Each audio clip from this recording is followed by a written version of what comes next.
This is long, so I apologize for that. I've never had to tell this story with enough detail to actually explain it all the way, but it is true, and it happened when I was about 6 years old. In a quiet room, if you press your ear against a pillow, you can hear your heartbeat. As a kid, the muffled, rhythmic beats sounded like soft footsteps on a carpeted floor. So, as a kid, almost every night, just as I was about to drift off to sleep, I would hear these footsteps, and I would be ripped back to consciousness, terrified. For my entire childhood, I lived with my mother in a fairly nice neighborhood that was in a transitional phase. People of lower economic means were gradually moving in, and my mother and I were two of these people.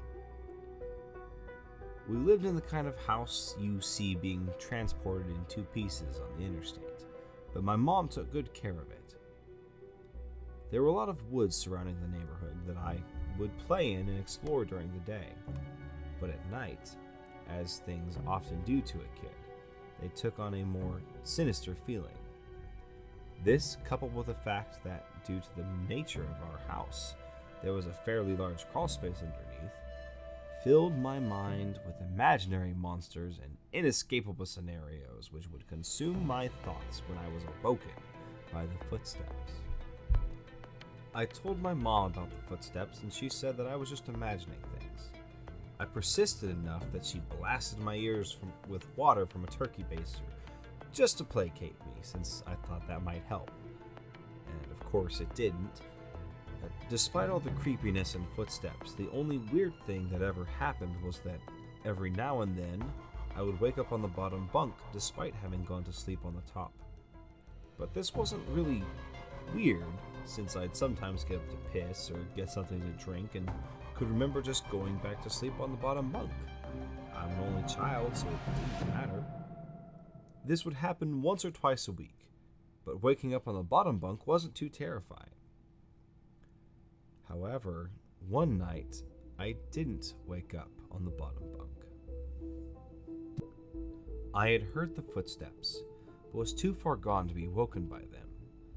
And when I was awoken, it wasn't from the sound of footsteps or a nightmare, but because I was cold. Really cold.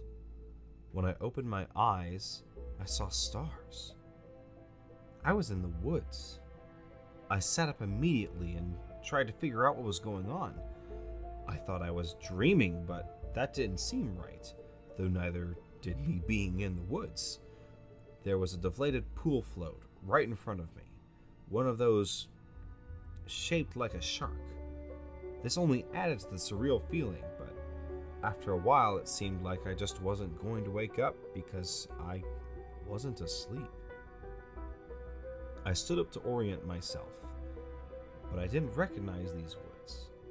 I played in the woods by my house all the time, so I knew them really well, but if these weren't the same woods, then how could I get out? I took a step and felt a shooting pain in my foot, which knocked me back to where I'd just been laying. I had stepped on a thorn. By the light of the moon, I could see that they were everywhere. I looked at my other foot, but it was fine. And as a matter of fact, so was the rest of me. I didn't have another scratch on me, and I wasn't even that dirty. I cried for a little bit, and then stood back up. I didn't know which way to go, so I just picked a direction. I resisted the urge to call out, since I wasn't sure I wanted to be found by who or what ever might be out there. I walked for what seemed like hours. I tried to walk in a straight line, and tried to course correct when I had to take detours, but I was a kid and I was afraid. There weren't any howls or screams, and only once did I hear any noise that scared me. It sounded like a crying baby. I think now that it was just a cat, but in the moment I panicked.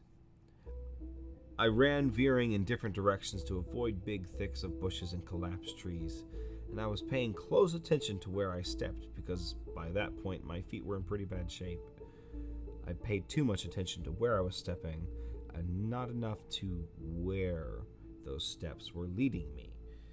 because not long after hearing the cry, I saw something that filled me with a kind of despair I haven't experienced since. It was the pool float. I was only 10 feet from where I had woken up. This wasn't magic or some supernatural space bending. I was lost.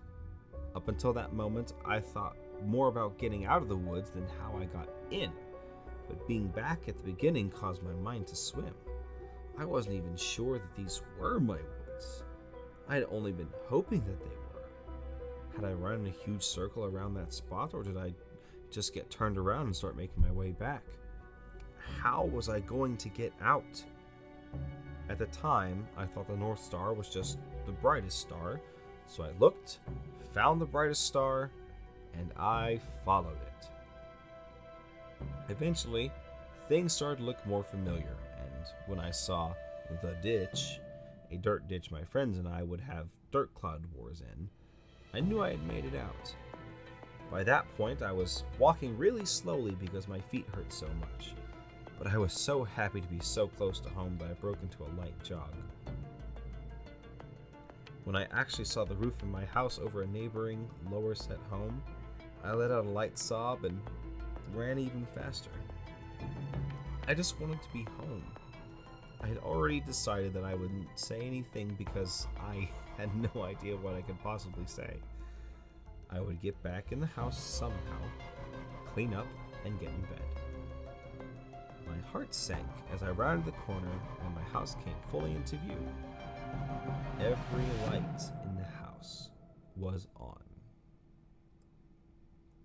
I knew my mom was up, and I knew I would have to explain, or try to explain, where I had been, and I couldn't even figure out where to start. My run became a jog, which became a walk. I saw her silhouette through the blinds, and although I was worried about how to explain things to her, that didn't matter to me at that point. I walked up the couple of steps to the porch and put my hand on the doorknob and turned. Right before I pushed it open, two arms wrapped around me and pulled me back, and I screamed as loud as I could, "Mom, help me! Please, Mom!" The feeling of being so close to being safe and then being physically pulled away from it filled me with a kind of dread that is, even after all these years, indescribable. The door I had been torn away from opened and a flash of hope shot through my heart. But it wasn't my mom. It was a man, and he was enormous. I thrashed around and kicked at the shins of the person holding me while also trying to get away from the person who had just come out of my house. I was scared, but I was furious. "Let me go! Where is she? Where's my mom? What did you do to her?" As my throat stung from screaming and I was drawing in another breath, I became aware of a sound that had been present for longer than I had perceived it. "Honey, please calm down. I've got you." It sounded like my mom. The arms loosened and set me down, and as a man approaching me blocked out the porch light with his head, I noticed his clothes. He was a cop. I turned to face the voice behind me and saw that it really was my mom. Everything was okay. I began to cry, and the three of us went inside. "I'm so glad you're home, sweetie. I was worried I'd never see you again." By that point, she was crying too. I'm sorry. I don't know what happened. I just wanted to come home. I'm sorry." "It's okay. Just don't ever do that again. I'm not sure me or my shins could take it." A little laughter broke through my sobs and I smiled a bit. "Well, I'm sorry for kicking you, but why'd you have to grab me like that?" "I was just afraid that you'd run away again." I was confused. "What do you mean?" "We found your note on your pillow," she said, and pointed at the piece of paper that the police officer was sliding across the table. I picked up the note and read it. It was a running away letter, It said that I was unhappy and never wanted to see her or any of my friends again. The police officer and my mother exchanged a few words on the porch while I stared at the letter. I didn't remember writing the letter. I didn't remember anything about any of this. But even if I sometimes went to the bathroom at night and didn't remember, or even if I could have gone into the woods on my own, even if all of that could have been true, the only thing I knew at that point was, this isn't how you spell my name. I didn't write this letter.